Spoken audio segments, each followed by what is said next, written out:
Hello and अस्सलाम वालेकुम दोस्तों, this is me WVP once again. Thank you very much for joining me. और आज आप लोगों के साथ फिर एक और सड़ी बली एपिसोड के साथ हाज़िर हूँ।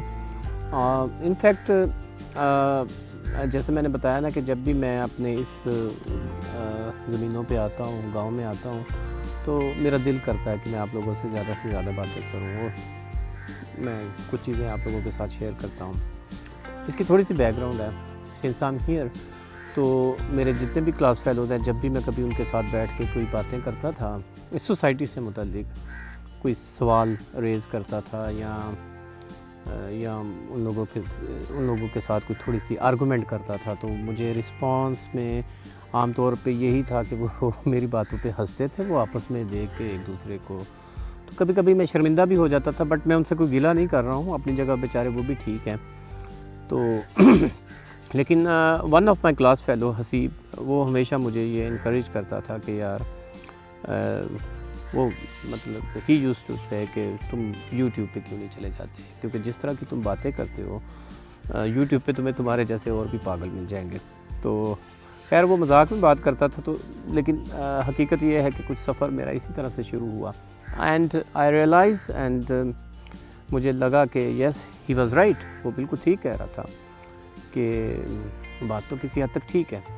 But I am happy since के मेरी आखिरी 2-3 जो सोशल किस्म की वीडियोज़ हैं उसमें चंद लोगों ने, कि जिनमें से कुछ को मैं जानता हूँ, कुछ को मैं नहीं जानता, उन्होंने बहुत अच्छे तरीके से फीडबैक दिया और उन्होंने आर्गूमेंट किया, और उन्होंने बल्कि एक दोस्त ने तो ये कहा है कि ये सब कुछ नहीं बदलेगा और आप अपना इतना वो दिमाग नहीं ख़राब करो।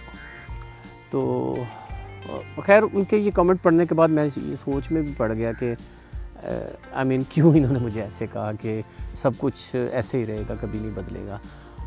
देन व्हाट आई बिलीव कि मैं हो सकता है ये बात उनकी ठीक हो, लेकिन मैं अपने हिस्से का कंट्रीब्यूट कर रहा हूँ। मैं कम से कम मैं ये समझता हूँ कि मैं अगर थोड़ी सी मज़ाहमत करता हूँ तो मैं उसकी रफ़्तार को थोड़ा सा माइक्रो लेवल पे ही क्यों ना सही, मैं उसकी रफ़्तार को स्लो करने का सबब बन रहा हूँ। तो ये एक सेटिस्फेक्शन है मेरे अपने लिए भी, और एक जैसे मैंने अपने पिछले वीडियोस में भी कहा था कि वो थोड़ा सा मैं साड़ निकाल लेता हूँ तो इट्स फाइन, यानी मेरे लिए इस हद तक ठीक है कि चले मैंने अपनी एफ़र्ट्स की हैं। तो आप लोगों के साथ स्टोरी कुछ मैं इस तरह की शेयर करना चाह रहा हूँ कि हमारे एक रिलेटिव हैं, जब मैं पाकिस्तान से बाहर होता था, 2010 की बात है शायद, तो उनको कुछ फाइनेंशियल हेल्प की ज़रूरत थी जो लेटर उन्होंने वादे के मुताबिक वापस भी कर दी। लेकिन इसका जो क्लाइमेक्स ऑफ द स्टोरी ये था कि पाकिस्तान में 2017 में शायद मेरी उनसे मुलाकात हुई किसी एक गैदरिंग में।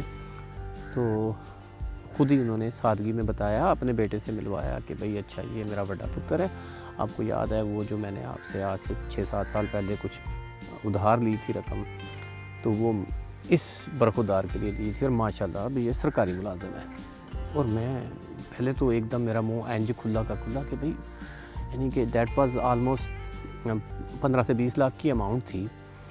तो इतनी अमाउंट में जो मैं पूछा कि भाई इसकी सैलरी कितनी है, तो वो तो थी 25-30 हज़ार रुपये सैलरी थी शायद उसकी। तो मैंने सोचा कि यार इतने भाईजान इतने पैसे लगा के आपने ये 25-30 हज़ार की सैलरी, तो ये तो कोई कारोबार भी कर सकता था या कुछ ऐसा भी।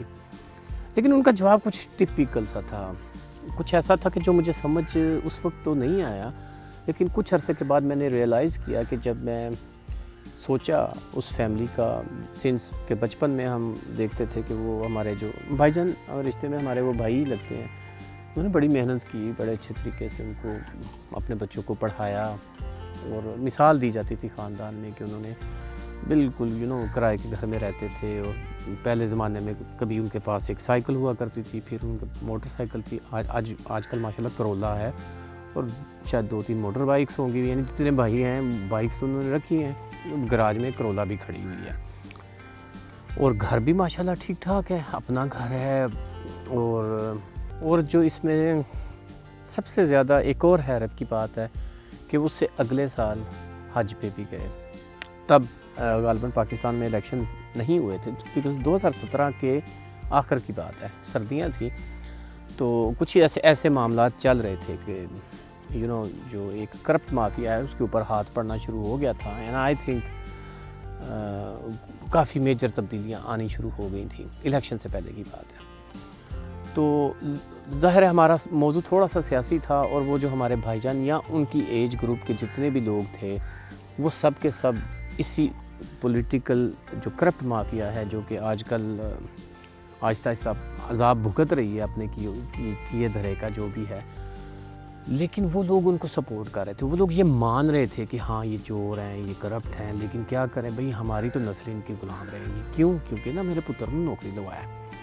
अब नौकरी भी लगवाया तो 15 से 20 लाख रुपया उन्होंने खर्च किया है, दिया है। अब ज़ाहिर है वो चैनलाइज कैसे होता है वो पैसा मैं तो नहीं जानता, लेकिन मेरा ख्याल है कि आप सब लोग इस बात को समझ रहे हैं अच्छी तरह से। तो ये सारी बातें जब मैं घर आके सोचता हूँ या अकेले बैठ के सोचता हूँ, यानी मेरे जैसे जितने भी लोग जो सारी ज़िंदगी उन्होंने परदेश में गुजारी है, और उनकी ज़्यादा से ज़्यादा अचीवमेंट क्या होती है कि वो ज़्यादा से ज़्यादा एक घर बना लेते हैं, या कुछ अपने जो उनके बच्चे होते हैं उनके वो तालीमी अखराजात पूरे करते हैं समहाउ। तो एक तरह के लोग यहाँ पे इस तरह के लोग भी हैं कि जिनकी ये अचीवमेंट होती है कि उन्होंने अपने बच्चों को नौकरी लगवाया। और ये बात भी हम सब लोग जानते हैं, not all but as a whole I believe कि सरकारी जो अफसरान होते हैं, जो हमारी सिविल सर्विसेज हैं, इनको सैलरी इस बात पे नहीं मिलती कि इन्होंने कोई काम करना है। इन्होंने जो काम करना है उसके इन्होंने अलग पैसे लेने होते हैं, बट सैलरी इनको इसलिए मिलती है कि ये कामों में रखना डालते हैं। क्योंकि मेरे अपने कई ऐसे मामला जो कानूनी मामला होते हैं ऐसी पेचीदगियों में उलझा के रख देते हैं कि हमारे पास और कोई रास्ता नहीं बचता कि हम अंडर द टेबल कोई डील करते हैं, और अपना जायज़ काम करवाने के लिए भी हमें मजबूर किया जाता है।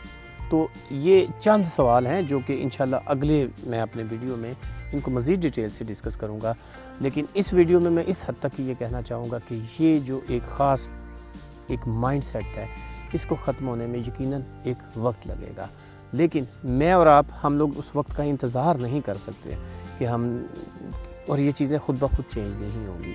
ये मुज़ाहमत है, थोड़ी सी मैं कर रहा हूँ, थोड़ी सी आप लोग कर सकते हैं। आई डोंट माइंड, बट आप लोग कैसे कर सकते हैं?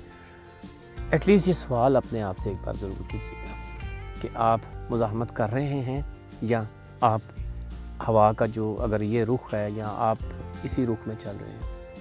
This is what I want to ask you this question. और अगर आप लोगों के पास कोई भी इसका जवाब हो तो प्लीज़ कमेंट बॉक्स में लिख दीजिएगा। तो वीडियो के इस अब आखिरी हिस्से में मैं थोड़ा सा अपने डेरे की कुछ फुटेज रिकॉर्ड करना चाहूँगा, और ये फुटेज स्पेशली उस्मान आपके लिए है। Usman he was here with us, अभी वो सऊदी अरेबिया में है। तो उस्मान, अब हम सब लोग आपको बहुत मिस कर रहे हैं। ये रहा डेरा जनाब जहाँ आप दिन रात होते थे। अब आप वहाँ पे सऊदी अरेबिया अल खरज में बैठे हैं और अपने दोस्तों के साथ मिलके शायद ये वीडियो देख रहे होंगे। तो यस, ये सब लोग आपको बहुत मिस कर रहे हैं। ये रहे जानवर जिनको आप टीके शीके भी लगाते थे, और ये रही आपकी वो चोटियाँ, इन्होंने की कही था चोटियाँ। तो ये रही कटियाँ जो जब आप यहाँ थे तो ये पैदा हुई थी, माशाल्लाह तगड़ी हो रही हैं। और ये है जनाब, नाउ ही इज़ फाइन, ठीक है, अभी ठीक है, लेकिन ये तंग करता है कभी कभी बहुत ज़्यादा। और कहाँ गया ये? और ये रही हमारी बकरी जनाब, हमारी ख़ानदानी बकरी, जो कि इंशाल्लाह अब अपनी नस्ल बढ़ा रही है, and we are very happy.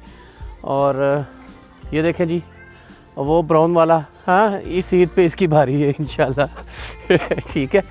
तो ये बाकी के भी हैं जानवर। और दरख्त तो आपने पिछले वीडियो में देख लिए थे कि दरख्त जो हमने काटे थे, और लेकिन मज़ीद अभी हमारी कुछ लाइंस हैं, नए दरख्त काफ़ी ज़्यादा ग्रो कर गए हैं। 1-2 साल में इंशाल्लाह वो भी घने हो जाएंगे। ये गन्ना ऑलमोस्ट फिनिश हो गया, और दूसरी तरफ से वो निकल रहा है। ये आप मेरे पीछे देखें, ये सारा वो गन्ने वाला सीन है। और आपको याद है यहाँ मैंने किनारों पे टमाटर के लगाए हुए थे, तो वो गन्ने के अंदर ही वो मिक्सअप हो गए थे। अब दोबारा से वो खुद ब खुद टमाटर के पौधे वहाँ पे उग रहे हैं। So we are very happy. लेकिन अभी टमाटर लगे नहीं हैं। हमने वैसे दूसरी सब्जियाँ भी बीजी थी और वो जो भी था लेके जाता हूँ घर पे। मसलन आज भी जो शलजम घर में पक रहे हैं वो यहीं से मैं लेके गया हूँ। और सलाद वगैरह जो है वो तो रेगुलर बेसिस पे धनिया वगैरह आता है। तो ये रही जनाब आपकी सारी वो कटियाँ चोटियाँ इस तरफ। और सेम अब थोड़ा सा इधर आएँ तो ये हैं। हाँ, और बच्चे वहाँ पे शोर कर रहे हैं, आपको आवाज़ आ रही होगी। और आज थोड़ी सी गर्मी है, थोड़ी सी मतलब अब शाम हो रही है तो ज़रा ठंडक का एहसास हो रहा है। और लुक इज़ योर फादर, ठीक है। और ये उस्मान के लिए बना रहा हूँ तो आपको इंशाल्लाह हम मिस कर रहे हैं उस्मान। और ठीक है, जब आप आएंगे तो आप देखेंगे यहाँ काफ़ी ज़्यादा तब्दीलियाँ इंशाल्लाह हम लोग कर चुके होंगे। तो आप सब लोगों को बहुत बहुत सलाम, आपके दोस्तों को जो लोग वहाँ पे बैठे हैं सऊदी अरेबिया में, अल खरज में, रियाद में। और ये तूड़ी है काफ़ी है, इंशाल्लाह ये हमारा तकरीबन ये सीज़न निकाल देगी। तो बाकी वो मज़ीद कुछ चीज़ें हैं इंशाल्लाह वो हम आपसे दूसरे कॉल पे ही डिस्कस कर लेंगे। तो मज़ीद कोई ऐसी चीज़ है नहीं है कि आपको दिखाई जाए। बहरहाल ये आपकी ख्वाहिश थी, आपकी ख्वाहिश पे हमने वीडियो का ये हिस्सा स्पेशली डेडिकेट किया है उस्मान आपके लिए। And for all other people आप लोगों का बहुत शुक्रिया वीडियो वॉच करने के लिए। आपको अगर ये वीडियो अच्छा लगे तो इसको लाइक प्रेस कर दीजिएगा, और अगर अच्छा ना लगे तो आपकी मर्ज़ी है, हम आपको मजबूर नहीं करते। तो उम्मीद है कि आपको आज का वीडियो वैसे पसंद आया होगा। तो आज के लिए इतना ही, अब इजाज़त चाहूँगा। इंशाल्लाह आप लोगों की फ़ीडबैक का इंतज़ार रहेगा। That's it from me, thank you, अस्सलाम वालेकुम।